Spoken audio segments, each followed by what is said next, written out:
Bakery visit போவோம் வரீங்களா? இது பாம்பேல உள்ள ஒரு பேக்கரி. பாம்பேல பேக்கரி ஐட்டம்ஸில் வந்து மேஜர்லி ஊற மாதிரி டீ, காஃபி ஸ்டோர்லாம் இருக்காது. பேக்கரி வந்து தனியாக ஒன்லி ஃபார் காரி, பிஸ்கெட்டு, பாவும் இருக்கலாம். அந்த எல்லா திங்க்காகவும் சேர்ந்து தான் பேக்கரி இருக்கும். இந்த பேக்கரிக்கு பின்னாடி வந்து இவங்களோட மேனுஃபேக்சரிங் யூனிட் இருக்குது. ஆனால் அதை வந்து இப்போது பாம்பே ரொம்ப ஸ்ட்ரிக்டாக ஊருக்குள்ளே மேனுஃபேக்சரிங் யூனிட் வைக்கக்கூடாதுங்கிறதுனால கொஞ்சம் ஸ்ட்ரிக்டாக இருக்கனால எடுக்க முடியாதுன்னு சொல்லிட்டாங்க. இங்கே வந்து இந்த ரஸ்க் மாதிரி இருக்கும்ல, அதே மாதிரி அப்புறம் பட்டரு, பன்னு, இந்த ஐட்டம்லாம் இருக்கும். நான் கடக்பாவும் சாஃப்ட் பாவும் வாங்கிட்டு வந்தேன். கடக்பாவுனா இது இங்கே தான் எனக்கு தெரிஞ்சு பாம்பேல தான் கிடைக்கும்னு நினைக்கிறேன். இது கடக்பாவு, இது வந்து நரம்பாவு. நரம்பாருப்பாங்க எவ்வளோ சாஃப்டாக இருக்குது அப்படின்னு சொல்லிட்டு.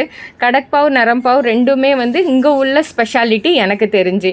அப்புறம் ஃபைனலி எங்கள் புக்ஸு, கலரிங் புக்ஸு ரெடி ஆகிட்டு 10 புக்கு நாங்கள் 199 ருபீஸ்க்கு கொடுக்கோம். மீஷோவில் கொஞ்சம் காஸ்ட்லி, ஏன்னா அங்கே வந்து கொரியர் சார்ஜஸ் ஜாஸ்தி எடுக்காங்க. நீங்கள் வேணும்னா ஆர்டர் ப்ளேஸ் பண்ணிக்கிடுங்க. நான் லிங்க்கு மீஷோக்குள்ளதும் போடுறேன். அப்புறம் ஓனாக போகணுன்னா எங்களுக்கு டிஎம் பண்ணாலே ஓகே தான். இப்படி தான் இருக்கும் எங்களோட கலரிங் புக்கு. அது ஸ்பெஷல் எடிஷன். இதுக்குள்ளே எல்லா புக் செட்டையுமே மொத்தமாக நாளைக்கு அப்லோட் பண்ணுறேன். தேங்க்யூ. ஃபாலோ பண்ணிக்கிடுங்க என்ன.